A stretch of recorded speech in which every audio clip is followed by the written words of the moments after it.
Mason Hale wanted 5 quiet minutes. He had been fixing a coolant pump in hydroponics deck C for 2 hours, crouched among wet pipes and hanging vines. Leaves brushed his shoulders. The air was heavy and green. He wiped grease from his fingers and reached for a drink bulb. That was when he felt eyes on him. 3 small shapes stood at the end of the row. They were not human, not fully. 2 were short and sturdy, with mottled skin that looked like polished stone. The third was taller and thin, with skin that slowly changed from pale blue to soft gray like a cloud at dusk. All 3 had wide, dark eyes. They stared at him. He stared back. A beetle hummed in the grow lights overhead. "Dad," the tall one said. Mason blinked. He had been called many things on stations like this. Mechanic, hey you, rust rat. He had never been called Dad. "Sorry," he said at last. "You must be looking for someone else." "Dad," the smallest repeated, and her voice shook. She stepped closer and held out a broken plant sprayer like it was proof. Mason saw a thin bracelet around her wrist. A hive mark, an oval with a ring of dots. He had seen that mark on pirate reports and Navy briefings, hive trouble. He stood slow and careful. "What are your names?" The tall one touched his own chest. "Leary." He pointed to the smaller pair. "Pax, Tovey." "Okay," Mason said. He tried to smile. He did not want to scare them. "I'm Mason. I fix things. I am not—" He stopped when he saw their faces fall and something in him hurt. "I mean, I can help you find your father." The deck lights flickered. A deep horn rolled through the station. Then the alarm spoke in the cold voice everyone knew. "Attention. Priority docking in Bay 1. All non-essential crew remain at stations. Security teams to positions." Mason's stomach went tight. Priority docking meant military. Or worse, Pax grabbed his sleeve. Her hand was warm. "They will come for us," she whispered. "Who?" "Everyone," Leary said. His skin shifted darker like a shadow passing through him. Mason looked at the thin bracelet again. Hive children on an Alliance station. A priority docking alarm. The logic was simple and bad. He heard a second sound now, the rumble of a huge ship latching onto the station's spine. He led the kids between the rows of tall, wet plants. He kept his voice low. "Why did you call me Dad?" Leary's eyes shone. "Because you are. Our mother said so. She showed us your picture." Mason felt as if the deck moved under him. He had not left the station in months. He could not remember ever meeting. No, that was not true. A memory came like a flare in the dark. A rescue job years ago, a cave-in at a mining outpost, strange egg-like pods, a voice in his head like a clear bell. A queen with a wound in her side and eyes like night. He had dragged her to safety before the roof fell. She had touched his hand and said, "You do not leave the small behind." He had thought it was just a weird day. Boots pounded at the far end of the deck. Security. Mason pulled the children behind a stack of nutrient crates. The guards came in a tight line, visors down, rifles at low ready. Their leader spoke to his wrist. "Hydroponics clear, moving to dock spine." They passed within 10 steps. Tovey held her breath until her cheeks puffed. When the guards were gone, Mason took the kids to a maintenance ladder. "We need to see what docked," he said. "If it is what I think it is, we must be smart." They climbed 1 level up. The maintenance hall looked out through a long viewport toward Bay 1. Mason pressed his hand to the glass and wished it would stop shaking. He had fixed that vibration 3 times. He knew what made it hum: mass. The kind of mass a battleship had. The ship outside was not human. It was all dark curves and long ribs and pale glow at the seams. Like a whale skeleton lit from inside, swarms of small drones drifted around it like fish. The nose of the ship opened like a flower. A narrow shuttle slid out and came toward the station lock. Tovey clutched Mason's arm. "Mother," she breathed. Mason stared, his throat dry. "Your mother is on that shuttle?" "Yes," Leary said. His skin brightened again like a sunrise. "She came for us." The station intercom crackled. A new voice spoke, careful and slow. "Alliance Station Peregrine, this is Queen Sarah of the Deep Hive. We request safe passage for a meeting." "We come under truce, Queen Sarah." Mason remembered the name from reports. Hive ruler, pirate killer, border war ender, dangerous, clever, never seen under truce. Security voices shouted in the hall. The guards were coming back, faster this time. Mason made a quick choice. He lifted the floor grate and pointed down. "Hide," he said. "Go to the crawl space and wait for me. Do not make a sound, Pax shook her head. They will take you. They will not, Mason said. He kept his voice steady. I am a mechanic. I belong here. Go. They slid into the dark space and pulled the grate back over them. The metal clicked. Mason forced himself to walk out into the hall with empty hands and an annoyed look, the one he used when people interrupted his work. The guards rounded the corner. You, the leader said. Seen any hive? Mason lifted a brow. You think hives stroll through hydroponics with a shopping list? The guard snorted. He did not lower his rifle. Stay in your lane, greaseman. Lockdown is active. Mason nodded and stepped aside. The guards moved on. When they were far enough, he went back to the grate and lifted it. 3 faces looked up at him, pale and wide. He helped them out and led them to the next viewport where the docking arm met the lock. The shuttle touched the ring with a soft thud that Mason felt in his boots. The lock light turned from red to green. A shape appeared in the round doorway, tall and wrapped in living armor that flowed like water. The face was sharp and calm. The eyes were dark and deep, and when they looked toward the glass, Mason felt that same clear bell sound in his mind. The children pressed close to him. Tovey whispered, Mother. Mason did not move. He could not. He was finally seeing who their mother was. Queen Sarah stood in the lock, and for a moment even the alarms seemed to hold their breath. Queen Sarah stood in the lock, tall and still. Her armor moved like a slow tide. Her eyes found the viewport where Mason and the children watched. He felt a touch in his mind. It was gentle, like a finger on still water. Mason hailed, the voice said, not through speakers, not through air. We meet again. He did not answer out loud. He could not.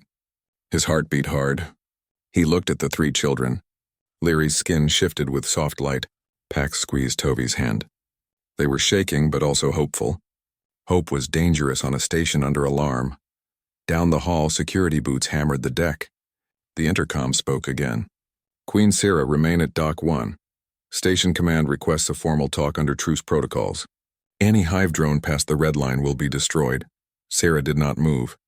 She lifted one hand, palm open, to show peace. Then the touch in Mason's mind grew warmer. Hide the little ones, her thought voice said. Then come to the junction by the coolant risers. I will send a messenger. We must speak.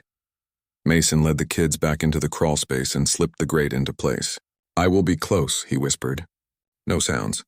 If anyone bad lifts the grate, go forward to the next hatch and keep going. Follow the blue marks on the pipes. They lead to my workshop. He left them and walked fast toward the coolant risers. The alarm lights painted the metal red. Everyone he passed was moving on orders. No one looked at a mechanic with a smudge on his cheek. That was his power on big stations. He was part of the walls. At the risers, steam hissed from a leaky gasket. He stood as if checking a valve. A small shape fluttered out from a vent like a moth made of glass. It landed on his palm. It was a hive drone, but tiny, the size of a coin. It opened like a flower and showed a clear image in the air. The image was a mine tunnel years ago. Mason saw himself younger, with a dirty beard and a broken light on his helmet. He saw the cave in. He saw egg-like pods and a queen pinned under rock, bleeding light. He saw his own hands pull her free. He heard a memory of her voice, the bell inside his skull. You do not leave the small behind. The image closed. The glass moth folded and became only a coin again. A drop of warm liquid sat on his palm where it had rested. It smelled like salt and metal. Sarah's thought voice returned. I took a gift that day, she said. A thread from your hand when you lifted me. I kept it safe. Your kind honors rescue. My kind honors debt. I used that thread to shape life when I had to give heirs a bridge to your people. Children who could walk between minds. Children who carried truth and calm. Mason leaned against the pipe. His breath came shallow. You used my DNA, he whispered, though no one was near. The words felt strange and heavy. Yes, Sarah said. I chose you because you did not leave me. You did not leave the eggs. You were not afraid of the dark. I am queen because I remember those who lift, not those who push down. I would have asked you. I could not. War was close. I'm sorry, Mason closed his eyes. He tried to think like a mechanic. What is broken? What do we have? What can we do? The answers came in simple lines. The children were here. The hive ship was here. Station command was scared. Scared leaders make bad deals. On cue, a different voice broke in over his earbud. It was not his earbud, but the station's. He had rewired a tap months ago to hear open channels. Bay 1, hold the Queen, the security chief said to someone. Buy time. Admiral Kenner is en route with a private party. There is a price on those half-hive kids. We sell, we pay off our debt, we get new guns. Quiet until the Admiral docks. Mason felt cold all at once. He knew that voice. The chief had eaten noodles with him on night shift. They had joked about rust and vacuum. Now the same voice spoke of selling children. He wanted to be sick. Sarah's thought voice was a calm river. You hear it too, she said. A coup in my swarm moves against me. A human admiral wants the same prize. They think the children mean control. They do not see the truth. The children mean peace. Why peace? Mason whispered. Because they can speak to both kinds, Sarah said. They can carry calm into panic. They can choose without fear. That is power my enemies cannot buy. That is why they will harm them if they can. Mason saw the three small faces in the dark under the grate. He saw Pax's hand on his sleeve. He remembered her calling him Dad. The word hit him in a new way. It was not a trick. It was a claim. What do you want me to do? He asked. Take them from here, Sarah answered. I cannot leave the truce line. If I do, the guns fire and war returns. I am also wounded. Her thought paused and he felt a flash of pain, hot and bright like a cut in his own side. I cannot run fast. You can. You know the bones of this place. You can move where big boots cannot. He looked down at his hands. They were scarred from engines and sharp corners and hot metal. They were good hands for hard work. They were also hands that had pulled a queen out of rock. Where do I take them? He asked. There is a place of law, Sarah said. The Council of Spires. They will protect my heirs if they stand on the floor and speak. I will meet you in deep shadow away from these guns and give you the path and the seal. After that you fly. Mason thought of his ship. The Seaward sat in Bay 9, old but stubborn. He had kept her alive with parts other captains threw away. He knew every dent in her hull. He could start her in 30 seconds if the fuel mix was right and the clamps released on time. He could maybe make a jump if the nav coils did not argue. He opened his eyes and watched Queen Sarah through the second viewport. Station Command had sent a small team in dress uniforms to the Red Line. They had a tablet with truce forms. They looked proud and scared. Sarah stood above them like a tall shadow. She did not look at them. She lifted her head and looked toward Mason again. He lifted his hand, palm out, the same way she had done. It was a simple sign. It meant yes. The warmth in his mind became a steady light. Thank you, Sarah said. I will send 3 drones. They will help open doors and sleep cameras. Do not trust security. Trust vents, drains, and old doors. Take the blue path to Bay 9. I will draw their eyes toward me. A clang ran through the deck as docking clamps tightened. An announcement boomed. Admiral Kenner, inbound. The station's heartbeat sped up. Messages flew. Doors locked. Guns woke. Mason went back to the grate. The children looked up at him with the same dark eyes as their mother. He saw fear there. He also saw trust. We are leaving, he said. His voice was firm. Right now, Leary swallowed. Where? To my ship, Mason said. Then to a place where no one can sell you. Pax nodded, small and brave. Tovi's lip trembled, but she set her jaw. We go, she said. 3 tiny drones like glass seeds drifted down the hall. They hovered by Mason's shoulder like tame sparks. One split and slid under a door. A lock clicked. A camera blinked and then went dark. Mason took a breath. He felt the old calm rise, the one that came when a job was clear and the risk was high.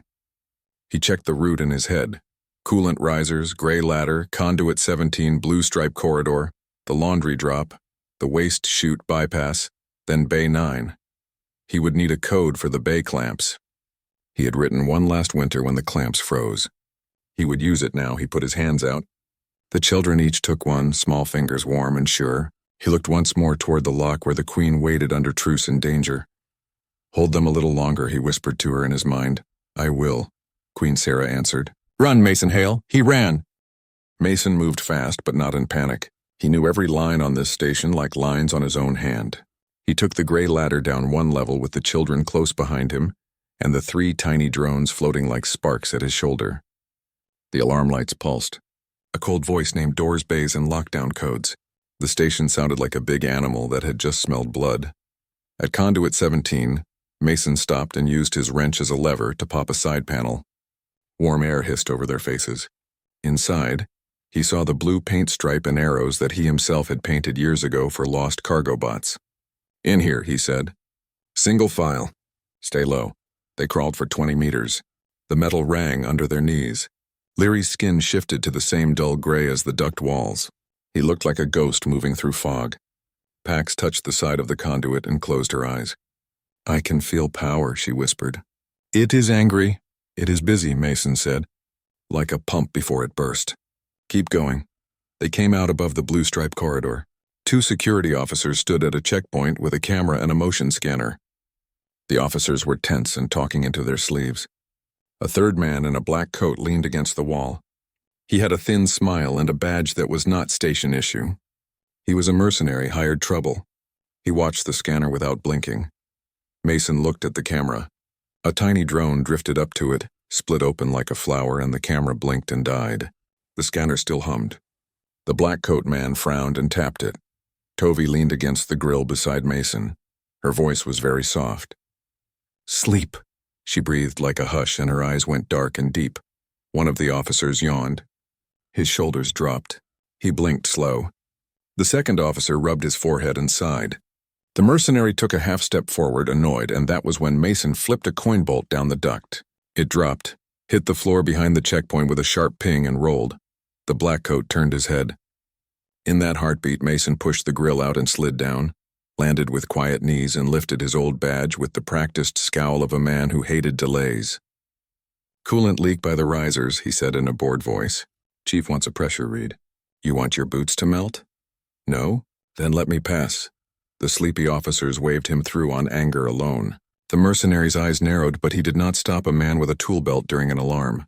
Mason moved, and the children dropped behind him like shadows, heads down, steps quick. Leary's skin copied the gray floor. Pax clutched the side of his jacket. Tovey kept breathing that small hush. They turned into the laundry drop. Warm air and soap smell rushed past them. Mason pulled a hatch and looked down the chute. Bags of clean cloth rumbled below like a slow river. "It is safe," he said. "Jump and bend your knees." He went first and slid onto the soft bags. The kids followed. 1, 2, 3 landing light. A laundry bot beeped and tried to read their tags. Mason slapped the manual mode on its back and pushed the cart. He threw a drab sheet over the kids, leaving a slit for air. The bot rolled. They moved with the tide of carts and people. No one likes to stare at laundry during a crisis. It is boring, and boring is a shield. A voice on the station broadcast changed. It was a new voice, sharp and proud. "This is Admiral Kenner," it said. "All bays locked down. Security teams hold positions. Civilians remain where you are. Do not assist any hive asset. Failure will be punished." Mason kept pushing. "We are not assets," he muttered. "We are people." They left the laundry and cut into the waste chute bypass. A heavy door blocked the passage. It had a green sensor and a little brain that liked to argue. Mason dug out a chip on a string from under his shirt. He had made it last winter when this door froze every 3rd day. He pressed it to the panel. The panel blinked red, then sulked, then gave up and turned green. The door hissed open. On the other side, 3 small drones like steel gnats hovered in a V. They were not Queen Sirah's. They had human serial marks and mean little eyes. The gnats darted, and tiny needles hit the wall by Mason's hand. Flechettes. The gnats had found them. Mason grabbed a foam extinguisher from the wall, yanked the pin, and flooded the hallway with white fog. The gnat's eyes lost lock. Leary stood straight and let his skin flash bright white like the foam. Pax pointed at a maintenance panel. "There is a junction there." She dropped to her knees, slid the cover with her small fingers, and touched the wires. Her eyes unfocused and then snapped back. "Now," she said. Tovey stepped in front of Mason and sang one clear note, not loud but true. The gnat stuttered in the air as if someone had tapped their brains with a spoon. Mason swung his wrench with a clean, heavy arc. 2 gnats shattered. The third fled and vanished into a vent. They ran. Bay 9 smelled like old fuel and hot metal and the faint sweet of burned plastic. Mason almost smiled. The Seaward sat in her place like an old stray cat, patched and proud. Her hull paint was scuffed. Her name was hand-stenciled. The bay clamps held her like big teeth. "On," Mason said, and his voice changed. It was the voice he only used in hard jobs. "Leary, seal the hatch behind us. Pax with me at the panel.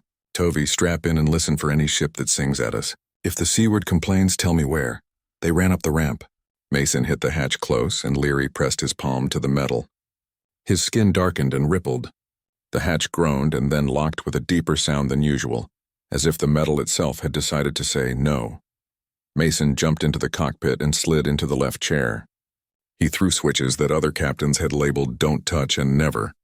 The boards woke. Lights blinked in patterns he knew like old songs. "Fuel mix?" he asked. "Low," Pax said, reading a small gauge with her brow knit, but not empty. "It is enough." He started the reactor warm-up. The core purred and coughed and then settled. The nav coil shook once like a dog in rain. Tovey, strapped in, closed her eyes. "Shh," she whispered to the air. The hum smoothed. "Clamps," Mason said. Pax bit her lip. "Locked." Mason keyed the code he had written when the bay froze. The screen spat a rude error. He smiled without humor. "You think you can learn my trick in 1 year?" he said to the door. He flipped to a second channel and spoke in the voice of a clamp. "Diagnostic cycle," he said. "Open to test." His little bypass moved inside the wall where no one could see. The clamps clicked. Outside, a heavy loader stomped across the bay floor. It was an exoframe with big arms and a pilot inside. The pilot waved a red light. "Hold!" a loudspeaker boomed. By order of Admiral Kenner, Mason hit the forward thrusters just enough to slide the seaward 2 meters. The loader lunged and missed, caught by inertia and a slippery patch of leaked coolant he had forgotten to clean last week. It skated and banged into a wall with a huge hollow sound. The pilot swore. A ceiling turret twitched and began to track the seaward. "Foam," Mason said. Leary stood, pressed his hand against the overhead, and sent a pulse through the ship's little world. The bay's old fire lines coughed and spat white spray across the turret lenses. The turret blinked, confused. The bay door started to close. Mason saw the big teeth of the gate coming down. He pushed the thrusters. The ship slid forward like a fish in a narrow stream. "Rail on the left," Tovey said, eyes still closed. "Sharp." Mason tapped starboard thrusters, cleared the rail by a hand, and laughed once, short and bright. He had missed this sick joy. The seaward slipped under the door with a whisper. The bay behind them filled with flashing lights and angry men. The open space of the lock bay yawed ahead, and beyond it lay the corridor to the star lanes.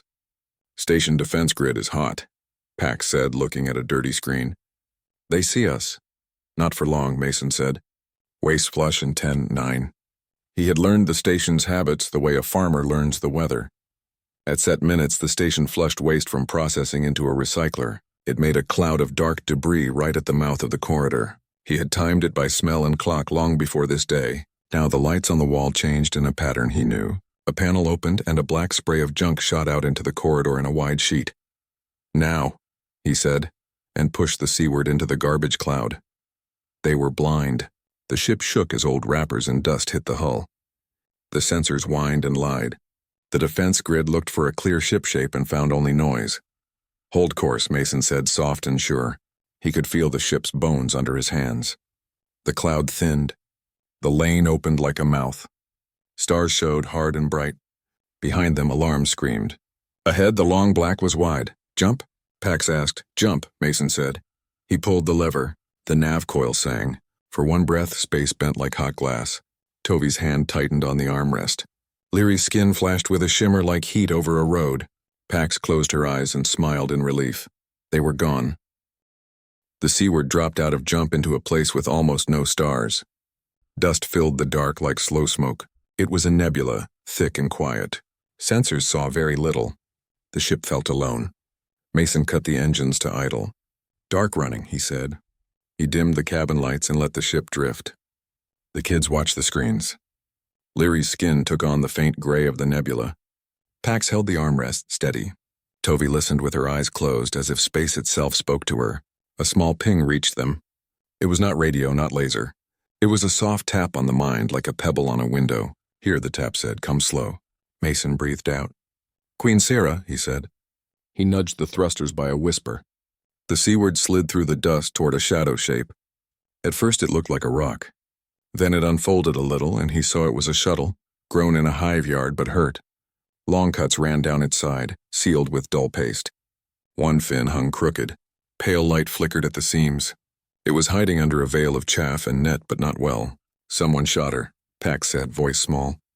Mason nodded. He checked the scope. A thin line ran from the shuttle to a dead beacon buoy wrapped in smart filament. The filament pulsed faintly. It was a hunter's snare. If the shuttle moved too far, the buoy would scream. "Hold," he told the kids. He pulled on a suit and clipped a coil of tether to his belt. He took tools, cutters, a pry bar, tape, a patch kit he trusted more than any printed foam. If we light thrusters near that net, it might wake. "I'll go quiet." "I will go too," Larry said. "No," Mason said. "I need you on the hatch. If I get stuck, you pull." Pax watched the scope. "Tovi, if any machine starts to sing, tell me." He thumbed the outer door and stepped into cold black. The nebula dust drifted past like slow snow. He made his way hand over hand along the Seaward's hull until he reached the little shuttle and the snare. Up close, the smart filament looked like hair made of glass. It had tiny barbs that bit into metal and tiny eyes that looked for change. Mason did not touch the main lines. He followed them to the buoy. He found a panel that had been sealed with glue and anger. He cracked it and saw a heart the size of a fist, a simple battery and a mean little brain. "Of course," he said. "Someone bought the cheap model and then taught it one bad trick." He cut the power clean, no sparks. Then he opened the brain case. A coil ticked as it waited to send. He slid a blade under the coil and lifted it out. The coil tried to scream and found no voice. "Easy," he whispered to the quiet machine because he always talked to metal. Back at the shuttle, he used the back of his glove to tap a code he remembered from the mine. 3 slow, 1 fast, 2 slow. The door irised with a tired hiss. Queen Sarah stood inside, tall in her living armor, but leaning. A dark patch colored her side where plates met. Her eyes were clear, but the light behind them was thin. 3 small drones hovered near her like worried birds. Leary, Pax, and Tovi pushed close behind Mason and stopped at the threshold. For a breath, the small ship was full of silent stares. Then the children bowed their heads in a simple way they had learned from him. Sarah mirrored it back, a queen bowing like a parent. "My little ones," her thought voice said, warm even through pain. "You did well. You ran true." Pax looked at the wound. "Does it hurt?" "Yes," Sarah said, and did not pretend. "A warkeeper struck me with a singer blade. It tears where mind meets flesh. It will heal if I rest and if I do not sing too much." "Who did this?" Mason asked. "A broodlord named Kesh," Sarah said. "He says peace makes us weak. He wants the old war again. He made friends with a human admiral who wants to own fear. Together they chase a symbol, my heirs who can speak to both sides." Mason glanced at the kids. Leary stood taller. Tovi pressed her lips tight. Pax looked angry in a quiet way. He felt pride and fear at once. Sarah reached slowly to her chest and drew out a small thing that lived there. A seal like a dull gem wrapped in fine fibers. She held it toward Mason. "This is a seed seal," she said. "Old law keeps it. If my heirs carry it to the Council of Spires and speak the words, they will stand under the shield of vows. No ship may fire on them in that place without calling every fleet against the shooter. It is the best law near your stars." Mason took the seal. It felt warm and seemed to breathe. Tiny threads reached for his skin and then settled as if tasting his scent. He put it in a belt pocket and locked the flap. "What words?" he asked. "Simple ones," Sarah answered. "We ask to be seen. We ask to be heard. We ask to hold the bridge. Your voice must be steady. The council listens for the sound of truth. They do not care if your grammar is fine. They care that your heart does not bend." Mason nodded. Simple words he could do. He looked around the shuttle again. The cuts were deep. The bones of the craft had held, but only just. "You cannot fly far," he said. "I will not try," Sarah said. "I will hide here in the dust. Kesh thinks like a spear. He will look for movement, engines, heat. He will not look for a patient rock. But he will listen, so you must be quiet." She looked at the seaward with a hint of a smile. "Your old ship is good for quiet. Old metal and new tricks," Mason said. "We can make it." Sarah's gaze softened. "I chose you for stubborn will and soft hands," she told him. "You lift what others drop. You repair what others throw away. That is the shape of peace. It is not grand. It is careful and steady. It is work." Mason did not know what to say to that, so he checked his tools and looked at his tether and said, "Thank you," in a simple voice. Tovi stepped closer to her mother and touched the air near the wound, not quite touching the armor. She sang one tiny note.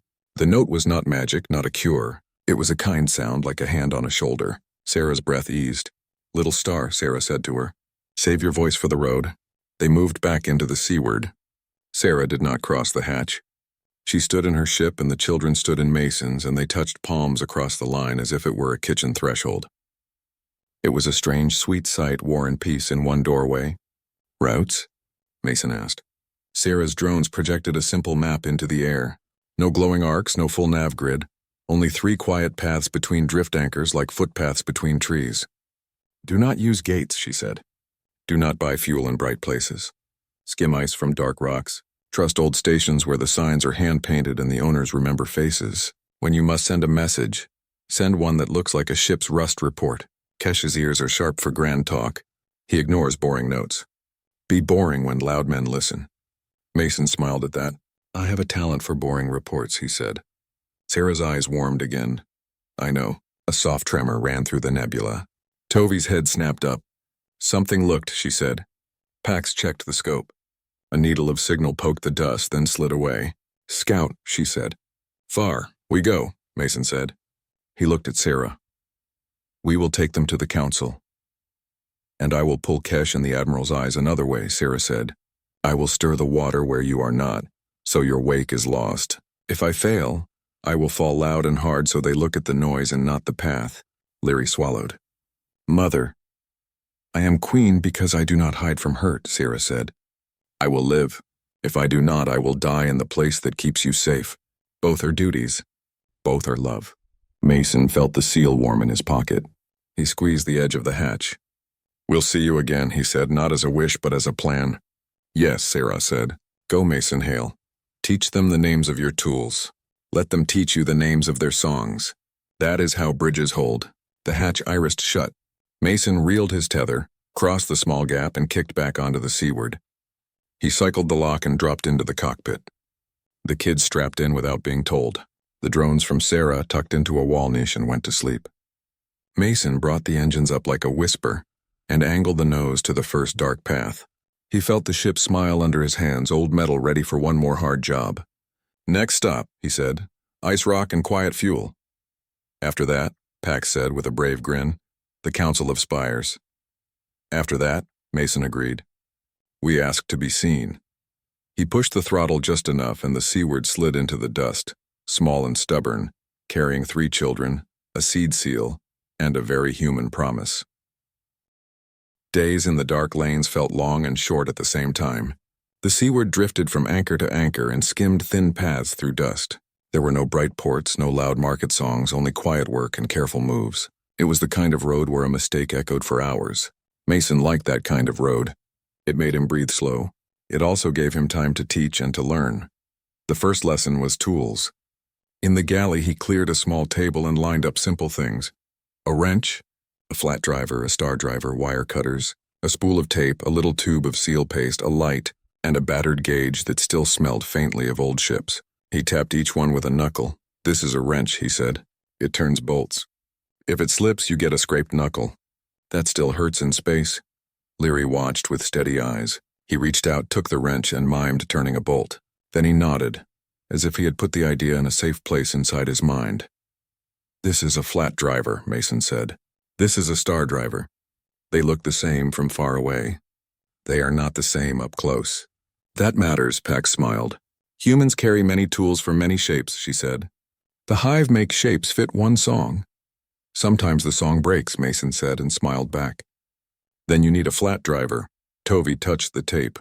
Sticky, she said. Helpful. Right, Mason said. Tape is a promise you make to the next you. It says, I will fix this better later. They laughed, and the laugh felt good in the small ship. The second lesson was sensing. Leary showed him how hive minds listened for fields. He pressed Mason's hand to a bulkhead and hummed very softly. For a moment, Mason felt a prickle under his skin, like standing near a big speaker at a concert. He felt the life of the ship in a new way. Power lines pulsing, coolant whispering, the nav coil muttering to itself. It only lasted a heartbeat, but it made him blink. That is hive sense, Leary said. A taste of it. We can do more because we were born to it, Mason nodded. We will mix it with human habit. Habit makes you safe when your thoughts jump. They made simple rules. Hands on rails when you move, he said. Never open a door you do not know. Tell me if you feel a strange song. I will tell you if I smell a strange burn. They picked a word to use if anyone felt unsafe. Pax chose anchor. Leary chose quiet. Tovey chose home. Mason said any of those words, said firm, would stop everything until they found what was wrong. On the third day, they reached a small ice rock in a thin belt. It tumbled in slow light, old and scarred. The seaward match spin and kissed gently onto a flat face. Mason drilled a hole with a rig he had built from a mining bit and a kitchen pot. Cold steam puffed white into black space.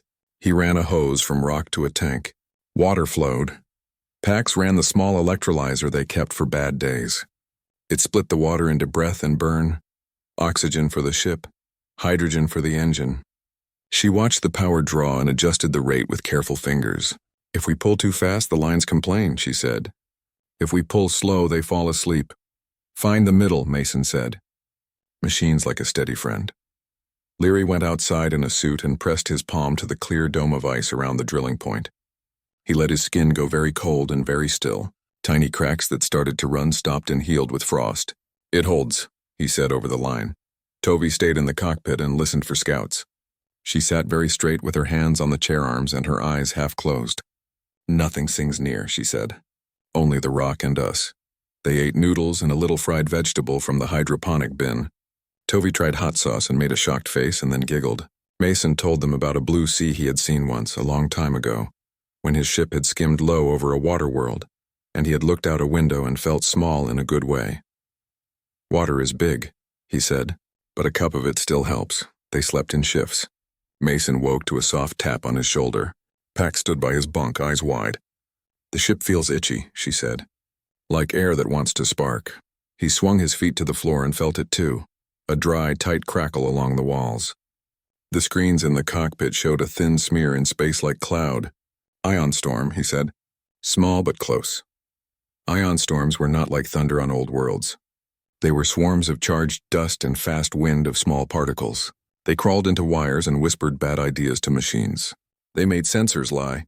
They made metal remember. Strap in, Mason said. We will ground what we can and ride the rest. He bled charge from the hull into the ice rock with a long cable and a clamp. He turned off everything that did not keep them alive. He set the engine to a slow, steady push to keep their match with the rock. No sharp moves, he said. Sharp moves make sparks. The storm brushed them. The lights flickered and held. Then the nav coil coughed and spat. The old coil had a habit of waking up at the worst times.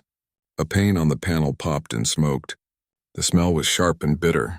Anchor, Mason said at once, and everything stopped but the hum that kept them breathing. Tovey sang a low, soft note. It was like a hand laid on a hot head.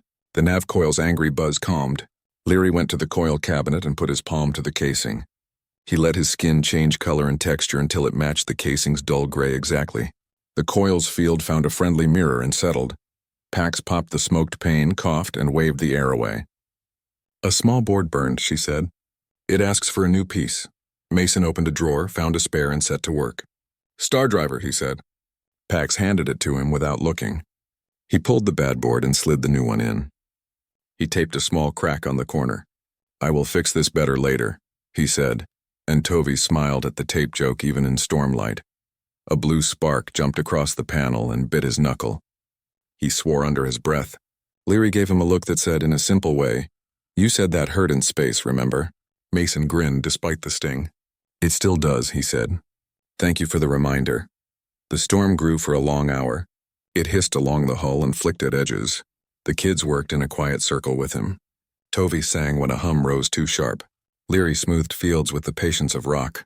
Pax watched power flows and eased them back to steady. Mason tightened, taped, braced, and told a little story with each fix. This board likes to lean left. This wire likes a soft bend. This valve pouts if you push it. Be kind and it will try for you. The storm passed. The crackle faded. The light steadied.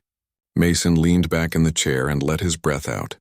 He looked at the three small faces, each with a smear of dust and a bright eye. You did good, he said. He did not raise his voice. He did not need to. You made the ship calm. Pax sat on the floor and hugged her knees.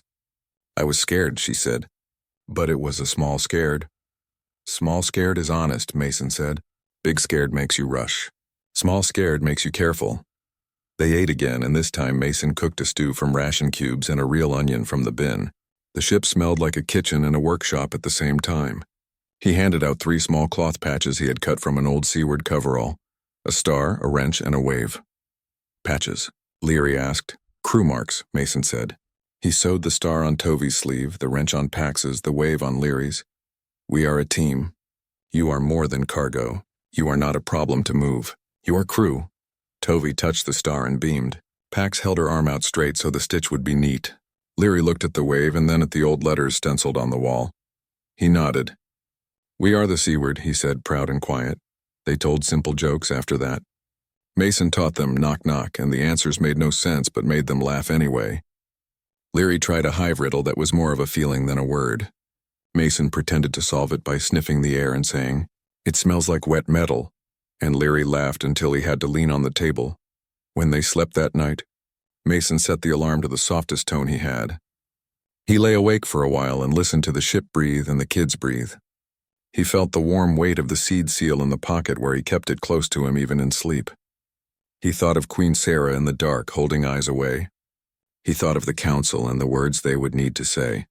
He also thought of breakfast and of teaching them how to tie safety knots in the morning. He imagined Tovy's small, serious face as she learned the loop.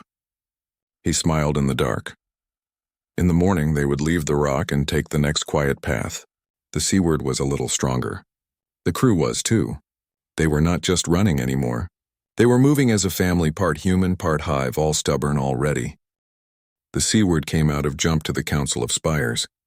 The station was an old ring with 7 tall towers like fingers. The skin was patchy metal and smart glass. Small lights ran up each tower like fireflies. Around it, traffic moved slow. Tugs, pilgrim boats, a few Navy ships with guns powered down. The place looked tired but proud, like an old judge who still wore the robe. Mason sent a short, boring message that looked like a rust report. It said a pump was loud, a hinge was dry, a hull seam needed paste. Hidden in the lines was the seed seal ping. A quiet light blinked on their panel. Docking code returned. They were allowed 1 small bay and 1 short walk under truce to the hall. A dock clerk in gray met them at the airlock with a flat smile. "Children go with me," she said. "All others wait." Mason's neck prickled. The clerk's badge was right, but the boots were new and heavy. The smell was gun oil. He moved half a step, blocking the kids with his shoulder. "We walk together," he said. "That is the rule." The clerk's smile thinned. She spoke into her sleeve without moving her lips. Mason did not hear the words, but he heard the silence inside them. He had heard that kind of silence on salvage jobs right before the trap snapped. He kept his own voice calm. "We are not late," he said. "The hall will wait for 3 more steps." He saw Admiral Kenner on a balcony up the hall. The Admiral wore dress black, neat as a blade. At his side stood a tall shadow in living armor bent to look human. Kesh, the brood lord, wearing a shape like a man's coat. They both watched still. Mason felt a cold thread run down his back. This was not a welcome. This was a net. 2 council ushers came from the side door. They wore white bands that meant neutral. Their faces were pale, but their hands did not shake. One saw the clerk's heavy boots and frowned. "We will take it from here," she said. The clerk opened her mouth, then closed it and stepped back. They moved slow but steady down a long hall of stone and light. Air plants climbed the walls. The floor was worn by many feet. At the far end, the hall doors stood open. Inside, a round space waited with dark benches and a table like a ring. Above, a shield lattice hung, the shield of vows, asleep but ready. Mason saw movement in the corner of his eye.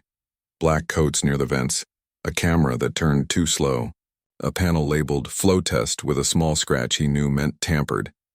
He let his hand slide down to his belt, to the little coil of wire there. He looked at Pax. She looked back steady. He looked at Leary. Leary's skin went pale gray. Tovy took his hand. They reached the door. Admiral Kenner clapped once, soft. "Welcome," he said. "The council values order. Please surrender the children to proper custody for their safety." His smile was polite. His eyes were hard. He gestured and more black coats stepped from the sides. The usher in white band lifted a hand. "Under truce, no one is taken before they speak," she said. "That is the law." Kenner did not look at her. He looked at Mason. "Mechanic," he said. "You have no rank here. Leave tools at the door. Be wise." Mason nodded as if he agreed. He set his wrench on the tray. He did not set the small coil of wire down. It was inside his sleeve now, pressed to his wrist. He leaned a little toward Pax and breathed one word. Anchor. It meant stop and check. He scanned the ceiling. The shield lattice was old. It needed a proper start signal and a clean power feed. He saw the feed trunk in the wall to his left, painted the same gray as old ships. He saw the tamper scratch again. Someone wanted the shield to fail for 1 minute. The hall filled with quiet people in many clothes. A gong sounded. The council took their places. The usher spoke. Who comes? Mason stepped forward with the children's seed seal in his palm. His voice was steady. We asked to be seen, he said. His words carried in the round space. The seed seal warmed. We asked to be heard, Leary said clear. The seal's threads stirred like breath. We asked to hold the bridge, Pax said. Tovy stood on her toes and nodded hard as if to add a silent yes. The lattice above them woke. Thin lines of light ran like water along it. The shield hummed, a low sound that touched bone. The seed seal shone. The usher smiled, small but real. The council chair lifted a hand to speak. That was when the trap tried to spring. Power dipped. The shield flickered. The tampered panel blew a fuse with a pop. In the balcony, Kenner lifted 2 fingers. In the shadows, the black coats moved. Mason was already moving. Quiet, he said, the other word they had chosen. He took 2 fast steps to the gray feed trunk, popped the cover with a flat driver he had hidden in his cuff, and saw the bypass someone had wedged into the line. He yanked the bad piece and bridged the gap with his coil of wire. Tape, he said. Pax's hand was there with a strip from her sleeve. He wrapped it once, neat and firm, a promise to fix it better later. The shield's hum steadied and grew, bright and full. On the balcony, Kesh stood and let his false coat fall. His armor unfolded. His mind pushed sharp and hot, a spear thrust toward the children. Tovy swayed. Leary flinched. Pax gasped. Mason did not think. He stepped between Kesh and the kids as if his body were a wall. Home, he said. It was Tovy's word. It meant we are together. The children held his jacket and each other. The hall trembled. Outside, ships lit engines. A scout fired a test beam at the shield and sizzled. The shield deflected, but the beam's echo rattled the station. The balcony shook. Kenner's smile cracked. He tapped his sleeve hard. Phase 2, he hissed. In orbit, Kenner's private ships began to move. They slid into a pattern around the station like a net. Farther out, dark shapes woke. Kesh's warkeepers, called by the Admiral's secret beacon. The Council's old defense grid came online, slow and stubborn. It aimed inward and outward at once and did not know which way to stand. Panic pressed like heat. Mason grabbed a wall panel and flipped to a maintenance map. The defense grid had 2 modes, Bite and Umbrella. Bite shot beams. Umbrella turned on wide grav fields that pushed things away without burning them. Umbrella took more power. Bite was faster. A lazy tech had left the selector exposed under a hatch years ago and covered it with tape. Mason had fixed a rattle there once. He knew the hatch by its dent. He keyed his old code into the hall console and got a red screen that said denied. He smiled without humor. Sure, he said. He switched to the pipe radio he kept on his belt and called a number only cleaners used. Filter room, a bored voice said. Vent squeal in S12, Mason said, using cleaner talk. Turn umbrella. Bite makes dust, a pause. Then a chuckle. Copy, the voice said. Umbrella for S12. Somewhere deep a switch moved with a heavy thunk. Around the station, the grid changed its mind. The beams dropped. Soft fields pushed instead. Kenner's ships drifted off their neat lines as if a slow wind had caught them. Kesh's warkeepers tried to thrust against the push and wasted fuel. No one died. No one could get close. In the hall, a dozen black coats drew weapons. The usher in white band hit a floor stud. Panels rose between benches, making small walls. People ducked. The children pressed close to Mason. Leary's skin went the gray of the stone. Pax's eyes went very dark as she reached for something only she could feel. Tovy stood very straight. Now, Mason said to them, soft. Speak to the song. They took each other's hands. Leary hummed low like ship iron after heat. Pax added a clear tone that fit in the spaces. Tovy laid a thin thread of sound across both like a bridge across a gap. It was not loud. It did not need to be. It reached into wires, into fields, into the small rooms in people's heads where fear sits. It said, slow, breathe, do not rush. Do not spike. Hold. In orbit, gunners blinked and loosened their grips. Target locks slid off. Autopilots that had been set to charge recognized a near field of crowd instead of enemy, and eased. The station's umbrella field found the song and matched it, like two hands pressing together. The push became even. The net fell apart without a shot, Kesh snarled. He tried to thrust his will again, but his spear slid on smooth stone. Kenner swore into his sleeve. His private guard looked at each other, shaken by a fear that had changed shape into shame. One by one, their guns lowered a little, not dropped, but no longer pointed firm. The council chair stood. She was a small woman with silver hair and eyes like iron. Her voice cut the air. Under the shield of vows, she said, no one fires, no one takes, no one buys. Any who try will be named Oathbreaker. Oathbreakers eat alone forever.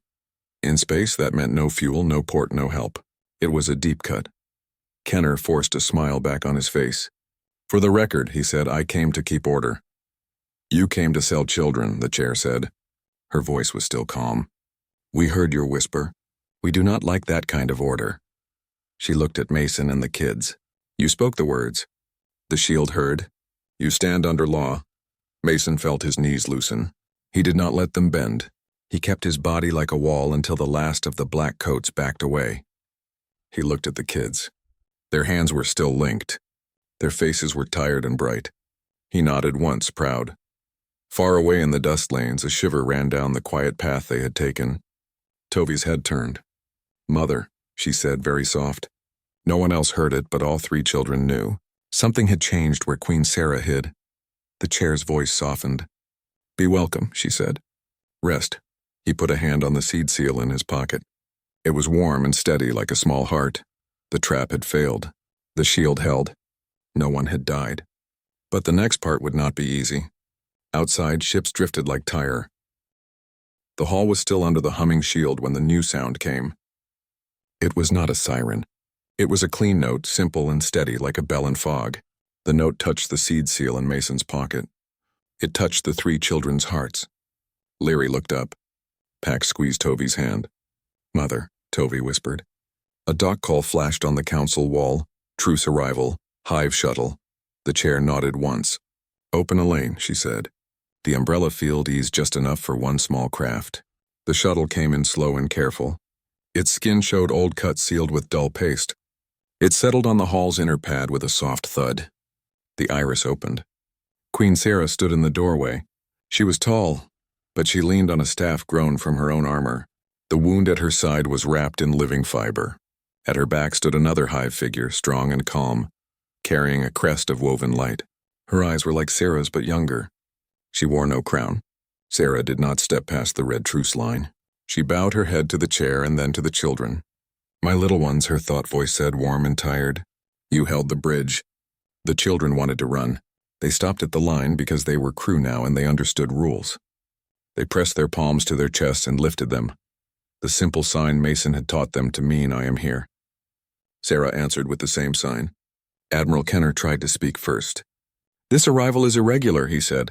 Security. Quiet, the chair said, and her voice cut like a knife on rope. You are under review. She raised a hand. Hall guards in white bands stepped behind Kenner. They did not touch him yet. They only stood, and that was enough to make the Admiral's jaw tighten. Kesh stepped forward on the balcony, armor unfolding in a show of teeth. I claim the heirs for trial under Hive war law, he said. His mind pushed again, hot and sharp. The younger Hive beside Sarah stepped out and let her voice carry clean and level. I am Nara, she said. First daughter of Sarah, keeper of the long lists, heir by old song and new choice. Under Hive covenant and council truce, I deny your claim. You struck at children under a shield. You are sundered. The word hit Kesh like a hammer. Sundered meant cut from chorus. It meant no mind to lean on, no field to rest in. It meant alone. His armor flickered. His warkeepers on the far screen shifted, confused. Some turned their crests dull. Some drifted away.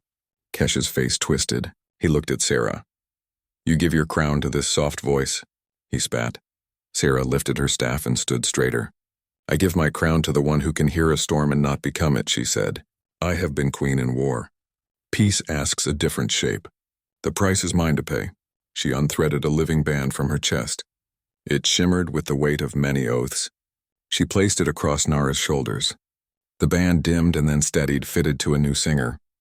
Nara bowed to her mother and then to the council. As queen, she said, I sign this now. We will not take, buy, or harm any bridge-born child. We will stand under the shield of vows in this place when we speak to humans. We will teach our own to listen before they strike. Those who break this will eat alone. The chair nodded. The council records the vow, she said. She looked at Kenner. And we record this. Admiral Kenner plotted a sale of children under truce. He is named Oathbreaker in this hall. The word had weight. It meant no fuel on council docks, no repair help, no soft landing. Kenner tried to laugh it off. Your rules are small. I answer to Fleet. A new voice came from the back of the hall. It was low and ashamed. You do not answer to me. The speaker wore Fleet gray without stripes. He held a tablet with a hard light on it. Orders from High Command, he said. Admiral Kenner is relieved. He comes with us for inquiry. 2 fleet guards stepped to Kenner's side. They did not manhandle him. They simply stood, and that was enough. Kenner's smile fell and did not get up again. Kesh looked at the weakening web around him. He watched ships slide out of his net, pushed by the umbrella and steadied by the children's quiet song. He looked at Nara and at the band across her chest. He hissed a small ugly sound. Then he turned and walked away. His armor closed. His signal went dark. He fled into the black like a knife thrown into deep water. The hall exhaled. The shield hummed softer, like a cat that had decided to nap. The chair spoke to Sarah. Sit, she said. We will tend your wound. Sarah shook her head, calm. I will rest in dust, she said. I will be a shadow that listens and a voice that warns when storms gather. I abdicate so peace can grow without my war name on it. That is the price, I pay it. She turned to her children.